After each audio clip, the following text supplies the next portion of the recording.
Hello મિત્રો, હું રાજલ ગજેરા આજે તમારા માટે એક વાર્તા લઈને આવી છું, જેનું શીર્ષક છે સંસ્કારનું મૂલ્ય. જ્યારે ગામઠી દાદીના સંસ્કારોએ ઇન્ટરનેશનલ સ્કૂલમાં અપાવ્યું એડમિશન. બા, મેં તને 1000 વાર કહ્યું છે કે ચિંટુની સામે તારે આ ગામઠી ભાષા ના બોલ્યા કર. કાલે તેનું ઇન્ટરનેશનલ સ્કૂલમાં ઇન્ટરવ્યૂ છે. જો તેણે ત્યાં જઈને હા હો કેમ છો કે રામ રામ બોલી દીધું ને તો મારું નાક કપાઈ જશે. તને ખબર છે ત્યાં ડોનેશન આપીને પણ એડમિશન નથી મળતું, માત્ર સ્ટેટસ અને ક્લાસ જોવાય છે. સમીરે પોતાની માતા કાવેરી દેવી પર ગુસ્સે થતાં કહ્યું. કાવેરી દેવી જે ગામડાથી આવ્યા હતા અને શુદ્ધ દેશી બોલી બોલતા હતા, દીકરાનો ઠપકો સાંભળી ચૂપ થઈ ગયા. તેમણે પોતાની પોટલીમાંથી જે લાડુ બહાર કાઢ્યા હતા તે પાછા અંદર મૂકી દીધા. તેમનું મન હતું કે પૌત્રને પોતાના હાથના બનાવેલા લાડુ ખવડાવે અને ઢગલા બંધ આશીર્વાદ આપે, પરંતુ દીકરાના સ્ટેટસની આગળ તેમની મમતા સંકોચાઈ ગઈ. સમીર અને તેની પત્ની રિયા પોતાના 5 વર્ષના દીકરા આરવ ચિંટુને છેલ્લા 1 મહિનાથી પોપટની જેમ ગોખાવી રહ્યા હતા. સે હેલો, સે good morning, my name is Aarav. ઘરનું વાતાવરણ એવું હતું જાણે કોઈ મિલિટરી ટ્રેનિંગ ચાલી રહી હોય. કાવેરી દેવીને કડક સૂચના હતી કે જ્યાં સુધી આરવનો ઇન્ટરવ્યૂ ન પતે ત્યાં સુધી તેઓ તેનેથી દૂર જ રહે, જેથી તેમની ગામઠી ભાષાની અસર બાળકના ક્લાસ પર ન પડે. બીજે દિવસે સવારે સમીર, રિયા અને આરવ સ્કૂલે પહોંચ્યા. શહેરની સૌથી પ્રતિષ્ઠિત સ્કૂલ, જ્યાં અમીરોની લાંબી કતારો લાગી હતી. દરેક જણ અંગ્રેજીમાં વાતો કરી રહ્યું હતું. સમીર અને રિયા નર્વસ હતા ત્યારે જ તેમનો વારો આવ્યો. પ્રિન્સિપલની કેબિન ખૂબ મોટી હતી. મિસ્ટર ડિસુઝા, જે સ્કૂલના પ્રિન્સિપાલ હતા, એક કડક મિજાજના વ્યક્તિ માનવામાં આવતા હતા. તેમણે આરવને અંગ્રેજીમાં નામ પૂછ્યું, રંગોના નામ પૂછ્યા. આરવે ગોખેલા જવાબો આપી દીધા. સમીર અને રિયાના ચહેરા પર સ્મિત હતું. બધું પ્લાન મુજબ થઈ રહ્યું હતું. ત્યારે જ મિસ્ટર ડિસોઝાએ પોતાની પેન નીચે મૂકી અને આરવની આંખોમાં જોઈને કહ્યું, બેટા, જ્યારે તમારા ઘરે કોઈ વડીલ મહેમાન આવે અથવા તમે તમારા દાદા દાદીને મળો તો સૌથી પહેલાં શું કરો છો? સમીરના હૃદયના ધબકારા ચૂસાઈ ગયા. તેણે આ તો શીખવાડ્યું જ ન હતું. તેણે બસ હાય હેલો શીખવાડ્યું હતું. આરવ ચૂપ થઈ ગયો. સમીર ઈશારાથી તેને ગુડ મોર્નિંગ બોલવાનું કહ્યું, પરંતુ આરવે એ ન કર્યું જે સમીરે શીખવ્યું હતું. આરવ પોતાની ખુરશી પરથી નીચે ઉતર્યો. ધીમે ધીમે ચાલીને પ્રિન્સિપલ મિસ્ટર ડિસોઝા પાસે ગયો અને વાંકા વળીને તેમના પગે લાગ્યો. પછી હાથ જોડીને ખૂબ જ નિર્દોષતાથી બોલ્યો, પ્રણામ ગુરુજી, રામ રામ. રૂમમાં સોપો પડી ગયો. સમીરને લાગ્યું કે હવે તો રિજેક્શન પાક્કું છે. તેને પોતાની મા પર ગુસ્સો આવવા લાગ્યો કે નક્કી ચોરી છુપીથી તેમણે જ આ બધું શીખડાવ્યું હશે.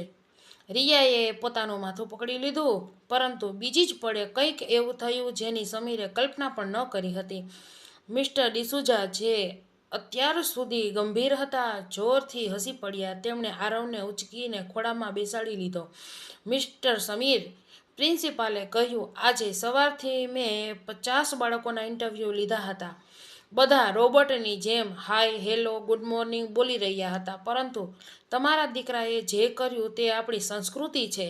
આ સંસ્કારો પુસ્તકોમાં નથી મળતા. સમીર ડઘાઈ જ ગયો. મિસ્ટર ડિસુઝાએ આગળ કહ્યું, આજકાલના ભણેલા ગણેલા મા બાપ પોતાના બાળકોને અંગ્રેજી બનાવવાની હોડમાં પોતાનું મૂળિયા કાપી રહ્યા છે.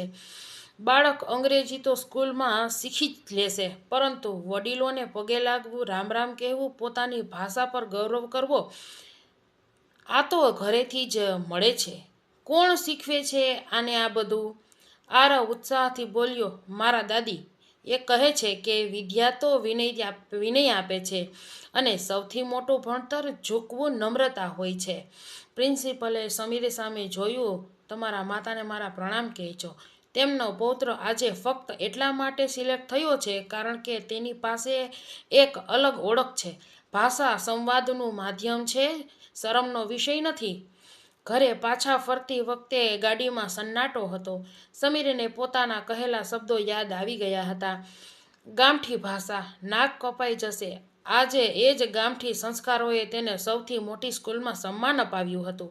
ઘરે પહોંચતા જ સમીર સીધો પોતાની માતા પાસે ગયો. કાવેરી દેવી આંગણામાં તુલસી પાસે બેઠા હતા. સમીરે કશું બોલ્યા વગર પોતાની માના ચરણોમાં માથું મૂકી દીધું. અરે અરે, શું થયું લલ્લા? ઇન્ટરવ્યૂ ખરાબ ગયું કે શું? મેં કહ્યું હતું ને કે મારો પડછાયો નહીં પડવા દઉં તેના પર, કાવેરી દેવીએ ગભરાતા કહ્યું. ના માં, સમીરની આંખોમાં પસ્તાવાના આંસુ હતા. ઇન્ટરવ્યૂ ખૂબ સારું ગયું અને એ ફક્ત તારા લીધે. મને માફ કરી દે માં, હું ભૂલી ગયો હતો કે ઝાડ ગમે તેટલું ઊંચું થઈ જાય, જો મૂળિયા કપાઈ ગયા તો સુકાઈ જશે. સમીરે આરવને પાસે બોલાવ્યો અને કહ્યું, બેટા, દાદીને બતાવ તે સ્કૂલમાં શું કર્યું. જ્યારે આરવે જણાવ્યું ત્યારે કાવેરી દેવીએ તેને ગળે લગાવી લીધો. તે દિવસે સમીરને સમજાઈ ગયું કે સૂટ બૂટ અને અંગ્રેજીથી તમે મોડર્ન બની શકો છો, પરંતુ માણસ તમે તમારા સંસ્કારોથી જ બની શકો છો. તેણે અનુભવ્યું કે સાચું જ કહેવાય છે, ઓછું ભણેલા વડીલોના કારણે જ આપણી માતૃભાષા અને સંસ્કૃતિ બચી છે. નહીંતર આપણા જેવા ભણેલા ગણેલા લોકો તો હવે રામ રામ બોલવાનું પણ શરમાય છે અને તેને પછાતપણું માને છે. તે સાંજે સમીરે પણ ઘરમાં પ્રવેશતી વખતે માને હાય મોમ નહીં પરંતુ હાથ જોડીને રામ રામ કહ્યું. કાવેરી દેવીના કરચલીઓવાળા ચહેરા પર જે સ્મિત આવ્યું તે કોઈ પણ ડિગ્રી કરતાં વધારે કિંમતી હતું. વાર્તાનો સાર.